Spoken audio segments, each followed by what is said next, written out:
Hello, नमस्कार. खूप मनापासून स्वागत आहे आणखी एका नवीन रेसिपीमध्ये. आज आपण बघतोय रेशनच्या तांदळाचे खिची पापड. इतकी सोपी पद्धत तुम्ही पहिला कधी पाहिली नसेल. खूप सोप्या पद्धतीनं एका वेगळ्या आणि नवीन पद्धतीनं हे पापड आपण बनवतो आहोत. जेव्हा पण आपण खिशीचे पापड बनवतो त्यावेळी आपल्याला भीती असते की पापडांना चिरा पडतील किंवा पापड तुटतील, फाटतील. पण या पद्धतीनं बनवलेले पापड 3 ते 4 पटीनं फुलतात. तर एक वेळ या सोप्या पद्धतीनं हे खिशीचे पापड तुम्ही नक्की ट्राय करा. तुम्हाला फरक जाणवेल की नेहमीच्या पापडांपेक्षा हे खिशीचे पापड खूप स्पेशल आहेत. तर एक वेळ नक्की ट्राय करून बघा. कसे वाटले ते कमेंट करून सांगा. चला तर बघूया हे खिशीचे पापड कसे बनवायचे ते. हे पापड बनवण्यासाठी इथं मी एक मोठी परात घेतलेली आहे. त्यामध्ये चाळण घेतली आणि या चाळणीमध्ये एकाच वाटीनं 4 वाटी तांदळाचं पीठ घेते. हा रेशनचा तांदूळ होता. रेशनचा तांदूळ स्वच्छ धुवून घेतला, सावलीत सुकवून घेतला आणि त्यानंतर गिरणीतून दळून घेतलेला आहे. फक्त तांदळाचं पीठ आहे. आता हे 4 वाटी तांदळाचं पीठ मी इथं चाळून घेतलेलं आहे. यामध्ये 1 चमचा जिरे घालून घेतले. व्यवस्थित मिक्स करून हे पीठ असंच बाजूला ठेवून देते. आता गॅसवर एक मोठं आणि पसरट भांडं घ्यायचं आहे. त्यामध्ये ज्या वाटीनं आपण पीठ घेतलं होतं त्याच वाटीनं 3 वाटी पाणी घेते. 4 वाटी पीठ तर 3 वाटी पाण्याचं प्रमाण. अगदी परफेक्ट होतं हे प्रमाण. आता या घेतलेल्या पाण्याला उकळी काढून घ्यायची आहे. तर याच पाण्यामध्ये चवीपुरतं मीठ घालायचं आहे. जितकं पापडांना पुरेसं होईल तितकं मीठ. त्यानंतर 1 चमचा पापड खार घेतलेला आहे. पापड खार जर या पिठामध्ये किंवा पापडांमध्ये जास्त झाला तर पापड लालसर होतात. तर एक फक्त चमचा पापड खार घेतलेला आहे. त्यानंतर 1 चमचा चिली फ्लेक्स आणि अर्धा चमचा जिरे घेतलेले आहेत. जिरे आपण पिठामध्ये देखील घालून घेतलेले आहेत. जर तुम्हाला जास्त जिरे वाटत असतील तर तुम्ही स्किप केले तरी चालतील. फक्त पिठामध्ये घातले तरी चालतील किंवा फक्त पाण्यामध्ये घातले तरीही चालतील. तर आता या पाण्याला खळखळ उकळी येईपर्यंत वाट बघायची. तर इथं बघा छान उकळी आलेली आहे. आता गॅसची फ्लेम बंद करून हे भांडं खाली उतरवून घेते आणि आता या भांड्यामध्ये आपण तयार करून घेतलेलं सगळं पीठ घालायचं आणि एखाद्या चमच्याच्या मदतीनं हे सगळं पीठ यामध्ये मिक्स करून घ्यायचं. तर बघू शकता छान असं हे व्यवस्थित मिक्स करून घ्यायचं. आता सुरुवातीला हे पीठ तुम्हाला कोरडं वाटत असेल, पण थोडा वेळ या चमच्याच्या मदतीनं हे मिक्स करून घेतल्यानंतर हाताने हे पीठ आपल्याला एकजीव करून घ्यायचं आहे. आता हे पीठ मी पुन्हा परातीमध्ये काढून घेते. त्यामुळं काय होईल, लवकर थंड होईल आणि आपल्याला व्यवस्थित मळून घ्यायला मदत होईल.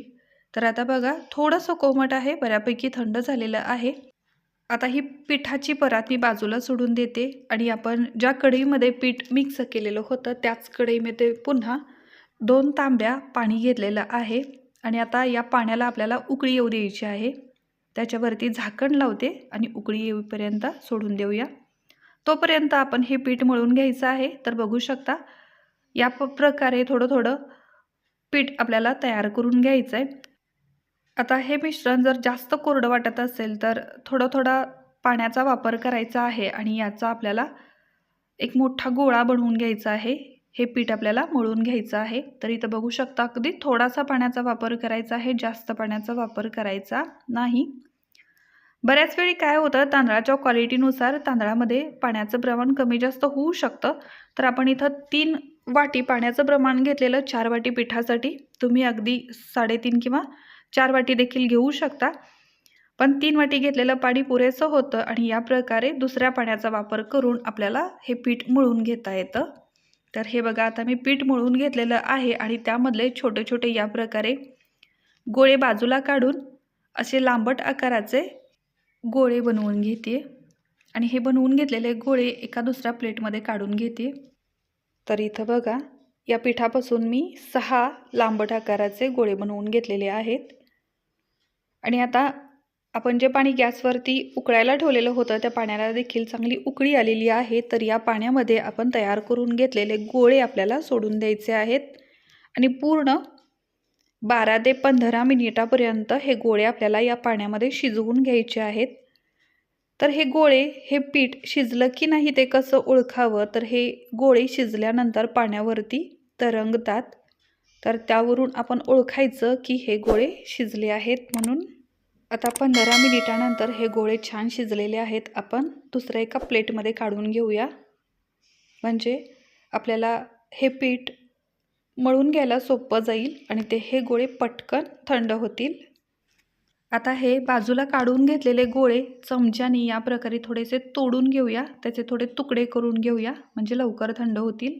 आणि त्यानंतर आपल्याला या पिठाची एक कणिक मळून घ्यायची आहे पापड तयार करण्यासाठी.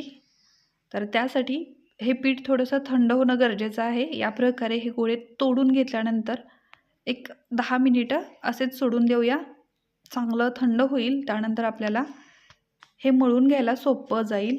तर सुरुवातीला बघा, हे गोळे हाताने या प्रकारे मॅश करून घ्यायचे आणि हे गोळे मॅश करतच आपल्याला ही कणिक मळून घ्यायची आहे. तर खूप छान अशी ही कणिक तयार होते. एक वेळ मळायला घेतलं की पीठ अजिबात हाताला चिटकत नाही. तेलाचा वगैरे वापर अजिबात करायची गरज नाही. तर बघू शकता अगदी सहज हे पीठ मळलं जातंय. तर या प्रकारे ही सगळी कणिक, हे सगळं पीठ आपल्याला मळून घ्यायचं आहे, एकजीव करून घ्यायचं आहे. अजूनही हे पीठ थोडंसं कोमट आहे, पूर्ण थंड झालेलं नाही. आणि पूर्ण थंड जरी झालं तरी काहीच हरकत नाही. पूर्ण थंड झालेले पिठाचे पापड देखील आपल्याला सहज बनवता येतात. पण फक्त कणिक कोरडी पडू द्यायची नाही, त्याच्यावरती जो पापुद्रा येतो तो येऊ द्यायचा नाही. तर त्यासाठी या पिठामधला एक छोटासा गोळा मी काढून घेतलेला आहे आणि पुन्हा एकदा हा गोळा व्यवस्थित मळून घेते. आणि आता या गोळ्याचे आपल्याला पाहिजे त्या आकारांमध्ये छोटे तुकडे बनवून घ्यायचे आहेत, छोटे गोळे बनवून घ्यायचे आहेत. आणि जी राहिलेली कणिक होती ती मी दुसऱ्या भांड्यामध्ये झाकून बाजूला ठेवलेली आहे, म्हणजे ती कणिक कोरडी पडणार नाही आणि आपल्याला पापड बनवण्यासाठी सोपं जाईल. तर या प्रकारे हे मी गोळे बनवून घेते. पापड लाटायला जर मदतीला कोणी असेल तर सगळ्या पिठाचे गोळे तुम्ही बनवून घेऊ शकता.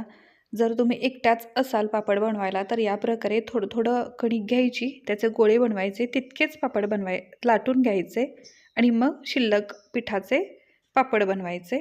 तर आता हे गोळे तयार आहेत. आता पापड बनवूया. बघू शकता मी अजिबात तेलाचा वापर जराही केलेला नाही, तरीही आपला हा पापड अगदी सहज लाटला जातो आहे.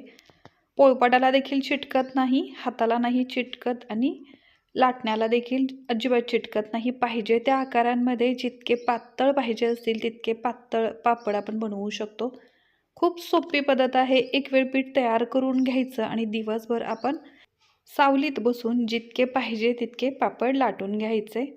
पापडांचा आकार एकसारखा यावा यासाठी एखाद्या झाकणाच्या मदतीनं किंवा डब्याच्या मदतीनं हे पापड एकसारखे एकाच आकारात कट करून घ्यायचे.